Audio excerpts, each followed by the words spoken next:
All right, hola guys, que paso? How's everyone doing? This is Hala Pablo. Thank you for tuning in. Let's skip all the formalities and look at Bitcoin. Bitcoin. All right, so we're just going to continue with the technical analysis that we've been going off of for the past couple days, past weeks, few weeks. Actually, if you can go back and look at the videos, everything's been playing out exactly as we've forecasted, because we've been following the Elliott wave trajectories and the volume spread analysis. And so, yeah, nothing has changed. So I have Bitcoin here on the macro and the micro. And so here I have actually, this one is on the 2 hour, and then I have the regular Japanese candles. And then on this one, I have a line chart. The line chart is actually, we could take this out more of a higher time frame. We'll put this on like a what is that, on an 8 hour. And so we see we see the crooked top. It's very apparent. We have a 3 drive going up. Crooked tops or rising wedges, whatever you want to call them. It's all the same. We have predominance in supply volume, which denotes a legit sell-off. And we have what's looking like the beginning of an ABC, or actually we're going into the C. This being the A, the B, and the C. And then we see this on the micro more defined. We have this ending diagonal, typical textbook Elliott wave, the 1 through 5, and the 4 being a rising wedge.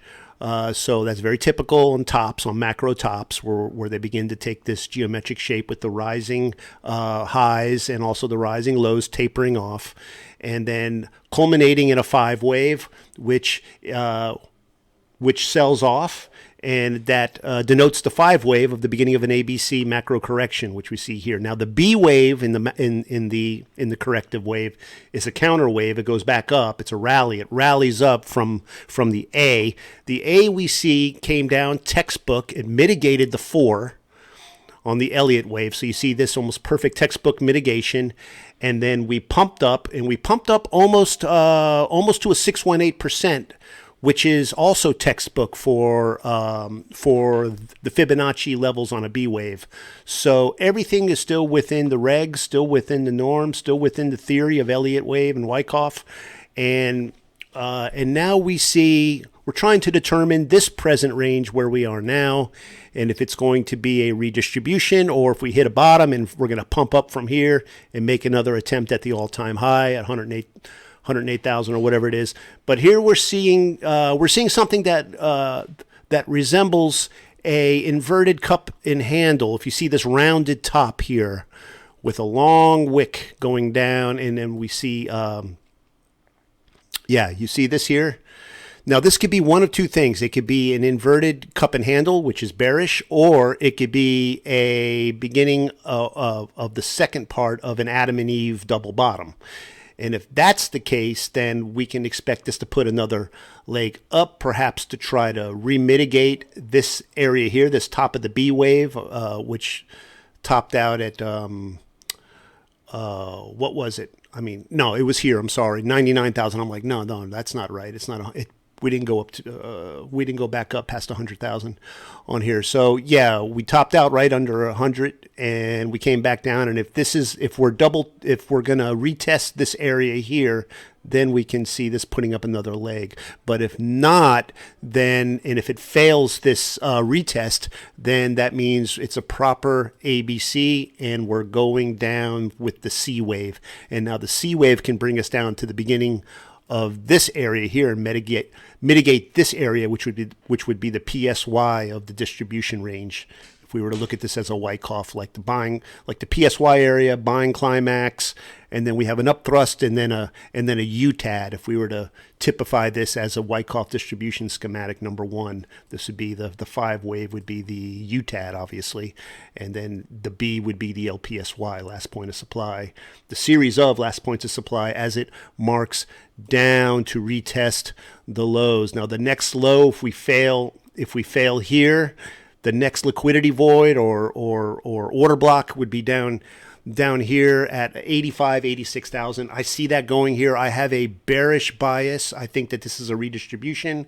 I don't think we're going to have a double bottom here. I think we're going to retest the A point, maybe have a triple mitigation of the 4-wave, and I suspect we're going to fail here and then go back down to retest these lows. Certainly the supply predominance in this range kind of is like an omen for that. And then also another thing is, if we look at the alts, for example, let's see, Helium Mobile I've been looking at, the same area that is looking like a redistribution in Bitcoin is looking like an accumulation range. I mean, look at the spread on these candles. So, and all of the alts, almost all of the alts that I've looked at are poised to rally from descending wedges. Now, descending wedges are bullish, right? Especially on the macro. So we've had a bleed out. We've had a really good bleed out. And whereas Bitcoin is looking to redistribute and put another leg down and consummate the ABC correction, these are looking like they're reconsolidating at the confluence of these wedges, poised to, once Bitcoin loses its dominance, which it will, especially if it goes into another leg down and goes into that C-wave spiral sell-off, then it will certainly lose its dominance, and then altcoins should theoretically have their day in the sun, and then we should see these starting to pump up, and that would make perfect sense, setting the stage for altcoin season, which many of us are waiting for. And we see that not only in Helium Mobile, but really if you go through all the blue chippers, they all seem to be in these macro falling wedge patterns, where you could draw the wolf wave from them and actually prognosticate the price trajectories once they do pump, where I would be taking profit. And then you have some that are just marking up, some of them that are just gaining, like CVX, Convex Finance, up almost 12%. If we go into some of the other blue chip, I'm not saying that Convex is a blue chipper, but if you go to some of the blue chippers like, Aave, and, these are coins, these are all coins that Grayscale is hodling. So I track them as well. Aave, Horizon, Zcash, Basic Attention Token, coins like this, Atom, Dot, Filecoin, Link. As you see, they're, these are all in the green.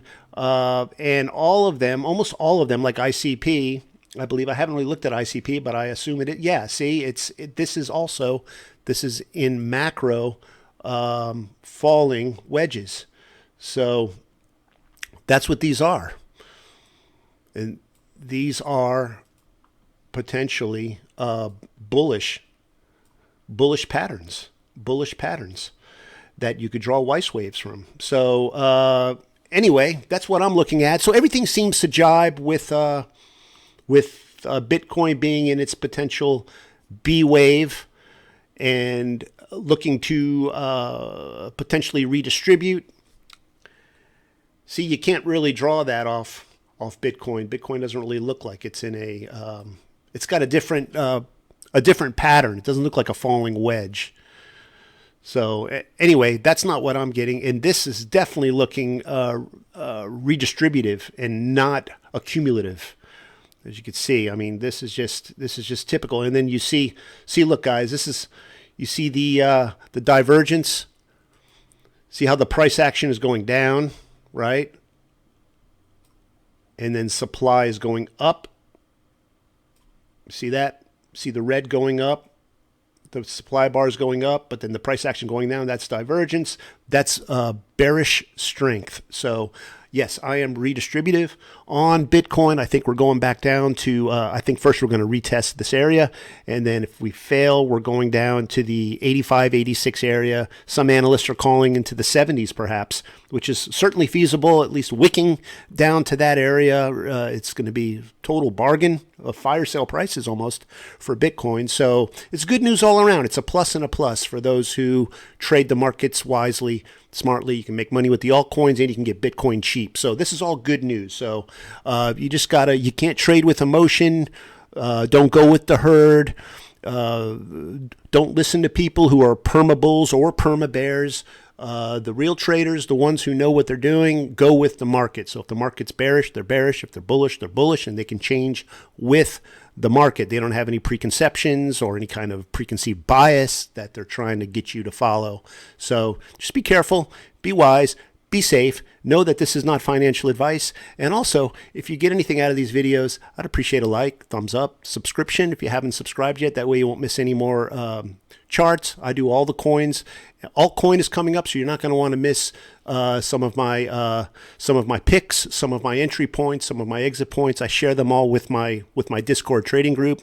It's a private Discord trading group. If you'd like to know the specifics and have personal contacts with me, I can look at some of the coins that you're interested in.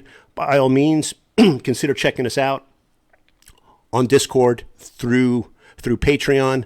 Otherwise, every now and then I'll throw a freebie here. Like I did Bonk a little while ago, and everyone in my group got Bonk. But we also got other ones that I called out. We made very, very good returns this last altcoin rally, and the altcoins are fixing to rally again, and so they'll have all of my picks and all of my preliminaries and exits and Fibonacci levels. But you could also prosper off what I do on TradingView and on YouTube. But if you aren't subscribed, go ahead and subscribe. It'll do you good. Trade like smart money. Do what smart money does. Buy when smart money buys. Sell when smart money sells. And please be safe. And again, know that this is not financial advice. All right, guys, I'm going to let you go. We'll talk to you again soon. If I see anything come up, I'll shoot you a video, another video, and we'll take it from there. All right, guys, have a great Monday. Be safe. Merry Christmas. Bye-bye.